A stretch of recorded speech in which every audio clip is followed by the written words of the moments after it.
Hello, good late evening. So I'm gonna start recording now for you to see tomorrow's plant that is mint. So after my research, I found out some properties and examples how I have used the mint myself before. And I'm gonna cover two writers as well. They have quite valid points. So let's start with a magical use. Mint's planet is Venus. So it's if you think about astrology, then Venus is actually a planet for Taurus, isn't it, Richard? Yeah. I have a little visitor here behind me. So yes, so if you want to think of these kind of astrological aspects and do a spell to a specific person who is governed by Venus, that would be a good way to do it. But let's continue. So it's a herb with a kick. It has a very strong energy to it, and it's a symbol for good luck and harmony. It increases the vibration and expels negative energy. And if you keep it at home, it will protect the home and attracts good spirits to home.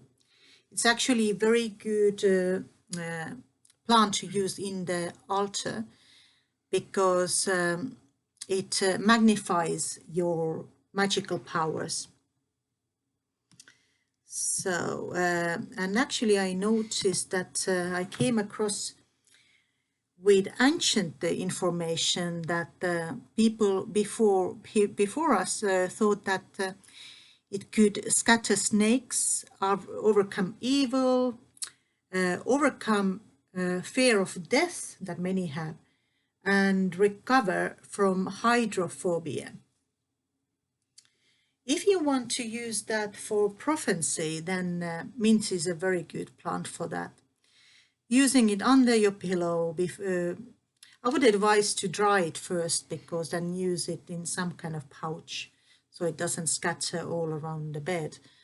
And when it comes to using it for magic, often it's mentioned that with mint you should rub the oils out of the mint. So not just take a mint as a plant and use it without rubbing, but rub the oils out and then use that oily substance to, let's say, for a healing puppet or any other type of magic. So you can also burn mint leaves, and it's said to remove diseases and promotes healing. And also keeping a bunch of mints at home will keep it protected and attracts the favorable energy. It's a very vivid and plant full of energy. So I wouldn't necessarily mix it with other plants. I would. So let me just make it clear. So when you do healing work, first you remove something. Let's say with sage you can remove something, but then if you want to add something, then you should use mint, because first you remove the negativity and then you add the positivity. So that's why I explained that mint is good for as a kind of second-hand plant after the first removal. To purify and clean a place of bad vibes, make sure you rub the leaves out, and you can also add it to the water and cleanse then with that water. You can also use it with moon water. That's actually very good. And if it comes to the moon water, I would add that to a new moon water. So when you collect moon water, because it makes a difference when you collect the moon water. Full moon is kind of getting rid of the energies, and new moon is bringing the energies in. So you want to obviously to bring these good vibes from the mint in. So use it with a moon water that is gathered during the new moon. So let me just have a look in the list what I have written down, so I keep my focus here. It's a very well-known plant actually to getting some extra money and using it in your wallet. I actually personally, I prefer bay leaves in my wallet. Actually, bay leaves are good for that as well, and I prefer that. But you can use mint as well. So I already mentioned that for a stronger magic, you can place it in the altar. And I wouldn't recommend to grow it at home, because I tried this winter and it didn't actually do so well. It was really suffering, and it started to come alive again after I took it out, because mint needs that kind of colder winter to kind of get back to growth. Let's talk about also health uses. I used lots of examples from the magical side of the plant. It is considered to be something that cleanses the stomach well, and people with stomach pain, that peppermint would be good for that. And actually, as a substitute for the peppermint, you can use a spearmint if you have. And it's also well known for against headaches, which is a very good tips to some, and I know many who suffer that. Here we go. So let me just see if I covered everything here now, and then we can go back to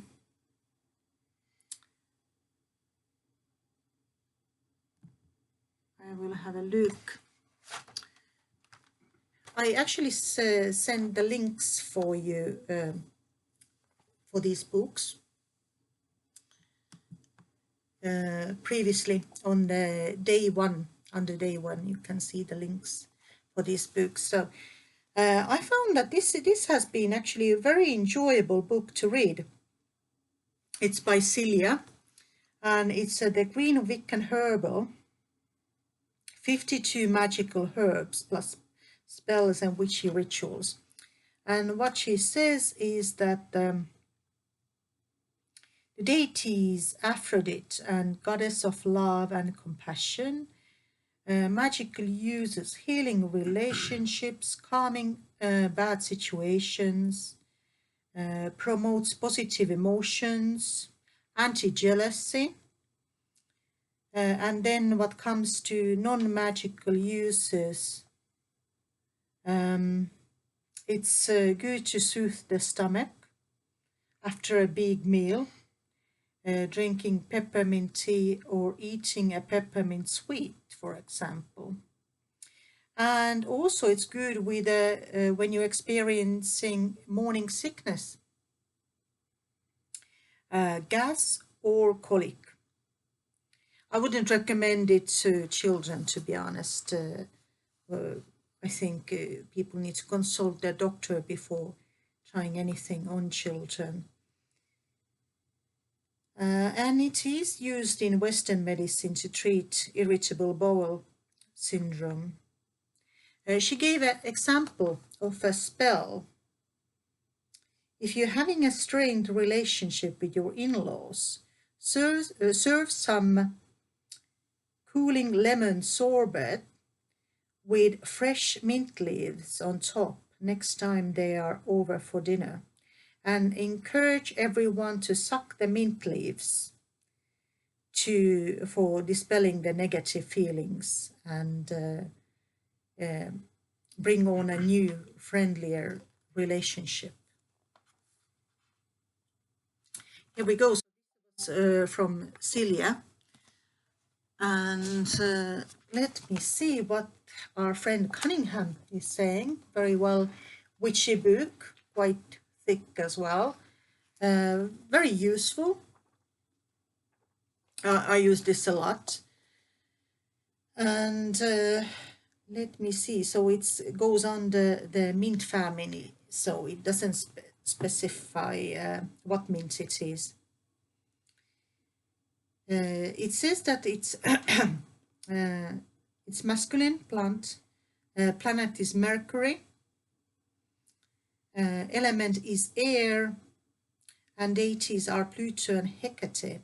So if you're into witchcraft and you know Hecate as a deity well, and you work with Hecate, this is a great plant to build a connection with Hecate.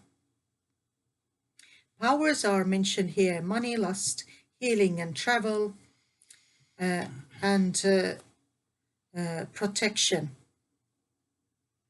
Magical uses are mentioned.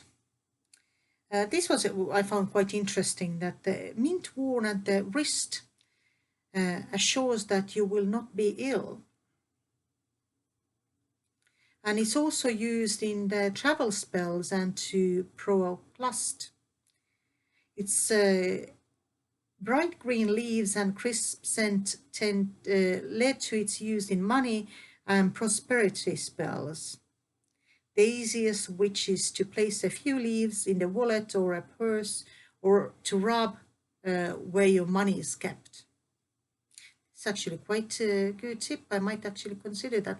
As I mentioned earlier, I use bay leaves myself, but why not to rub little bits of mint oil on that?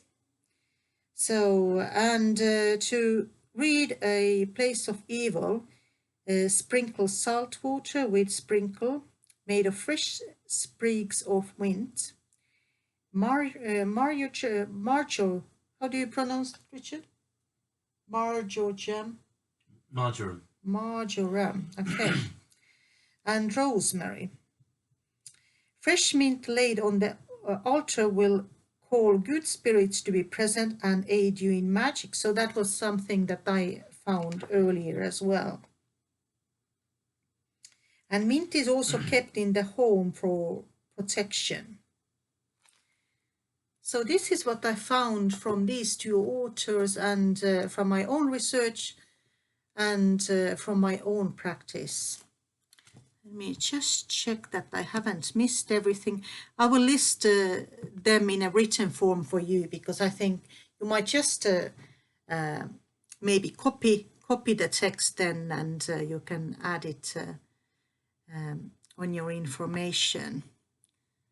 Let me just see what, am I missing anything else? I mentioned already the prophetic dreams, great for that kind of pre-divination.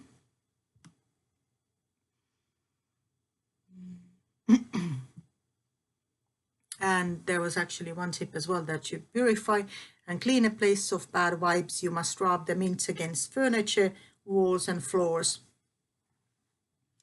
So that is actually probably quite good method to use into sigils as well.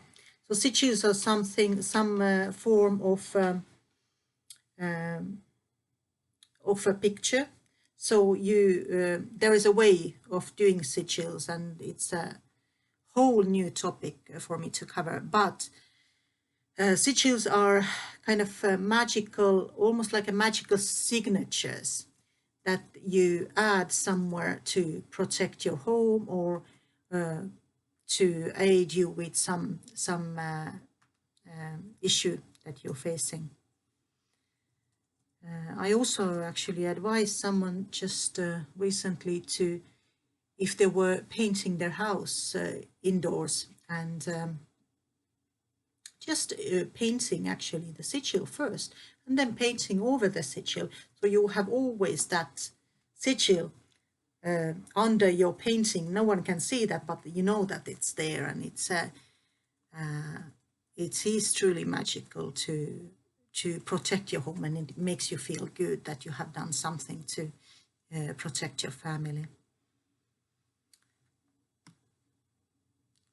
So here was magical and health uses for mints, and there are various mints available. I know that it's very strong plant in general, and some people don't like the taste of the mint, but there are a little bit gentle mints. I think spearmint is quite strong compared to peppermint, but they are even sweeter and kind of calmer mints available. Well, I really look forward to talk to you at 2 p.m. And I want to know what you have found, and if you have found any images or some additional information from your books that you have at home possibly, and I would like to talk to you about that more then to 2 p.m. We'll see you then.